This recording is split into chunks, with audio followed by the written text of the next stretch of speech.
Hello, everyone, and welcome to episode 97 of Impact Makers. Well, Dustin, it's been a while since our last post. I think that has something to do with our audience and our clients have been pretty busy, but they recently just got to a pretty big deadline. So I wanted to, we didn't do any meeting prep, so I wanted to, spring a couple of things onto Dustin, and we'll see if we decide to break this into two parts or keep it into one part. But one of the things that happens while firms are busy, the clients that we've worked on recently with process improvement projects is, we meet with them once a month in January, in February, and in March, just to check in, see how things going, help them, push against the status quo. And a couple of things have come out of those in kind of a summary or something that sticks out from all the different clients, and they're clients all across the country. And I think they're related, but again, Dustin, I just want to spring this on you and kind of see what you think. And those two things are, data, access to data, new ways at looking at things, and the tried and true, everybody holding on to, it might be a four-letter word, Dustin. He might jump out of his seat. Chargeable hours. So, Dustin, what do you think about those two? Unpack those a little bit from, as we sit here, just got past the busy time.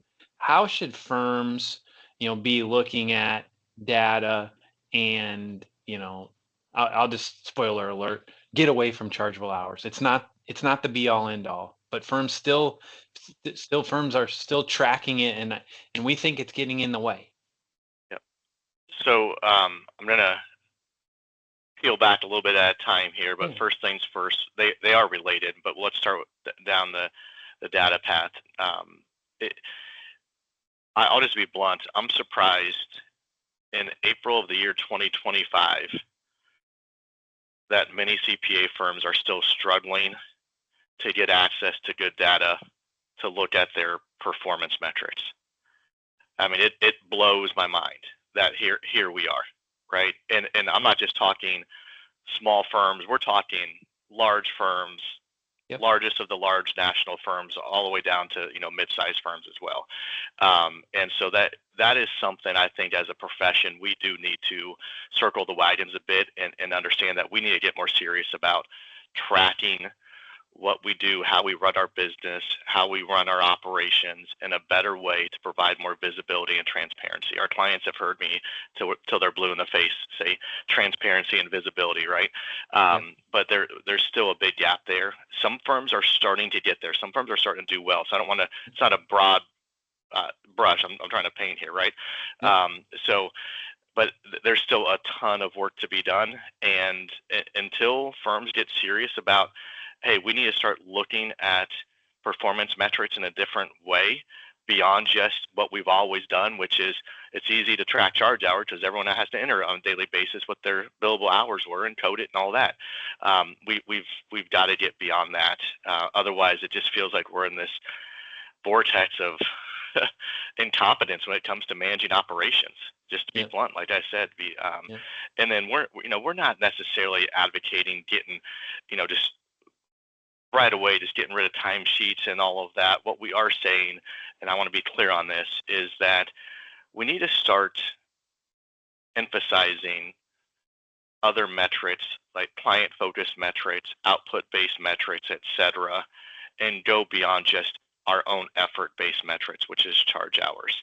So we're like I said, we're not necessarily saying abandon charge hours, but let's elevate some of these other metrics to matter just as much, if not more, and then watch your performance soar from there.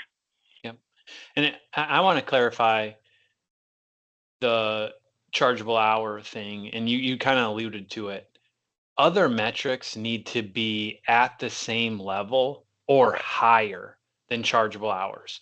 Chargeable hours is a crutch. It's tracking and rewarding behavior that may not be the behavior that you want to reward. Because the fact is, your highest performers get the most work done in the least amount of time. Exactly. And so you're going to burn them out if you're trying to get them to an old chargeable hour goal. It needs to be more about, like you said, client satisfaction, turnaround times, how much stuff did they get done, what was the complexity of the work that they did work on, and reward that at a higher level than just getting 60, 70, 80 hours a week. Exactly. So let us know what you think. And we're here to help too. This is something we are passionate about. 100%.